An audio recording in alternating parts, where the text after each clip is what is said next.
Hello friends, welcome to fact discover Tamil. இன்னைக்கு நம்ம சேனல்ல காட்டின் ராஜாவான சிங்கம் பற்றிய அதிசயமான வரலாறும் நம்ப முடியாத உண்மைகளையும் பார்க்க போறோம். சிங்கங்கள் உண்மையிலே காட்டின் ராஜாவா? அது ஏன் உலகமெங்கும் தைரியத்தின் சின்னமாக கருதப்படுகிறது? வாங்க தெரிஞ்சுக்கலாம். சிங்கங்கள் 2 மில்லியன் ஆண்டுகளுக்கு முன்னாடியில இருந்தே பூமியில் வாழ்ந்து வருகிறது. முன்பெல்லாம் ஆசியா, ஆப்பிரிக்கா, யூரோப், வட அமெரிக்கா என பல கண்டங்களில் காணப்பட்டாலும் இன்னைக்கு பெரும்பாலும் ஆப்பிரிக்காவில் சவானா பகுதிகளிலும் இந்தியாவின் கீரண காடுகளிலும் தான் காணப்படுகிறது. மேலும் இந்த சிங்கங்களோட சுவாரஸ்யமான விஷயங்கள் என்னன்னா, ஒரு நாளைக்கு சுமார் 20 மணி நேரம் தூங்குமா.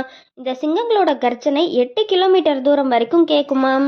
பெரும்பாலும் பெண் சிங்கங்கள் தான் வேட்டைக்கு போகுமாம். ஆண் சிங்கங்கள் குழுவை பாதுகாக்கும். உணவுன்னு பார்த்தோம்னா மாமிசம் மட்டுமே சாப்பிடக்கூடிய விலங்கு இது. முக்கியமாக மான், காட்டு எருமை, வரிக்குதிரை போன்ற விலங்குகளை வேட்டையாடும்.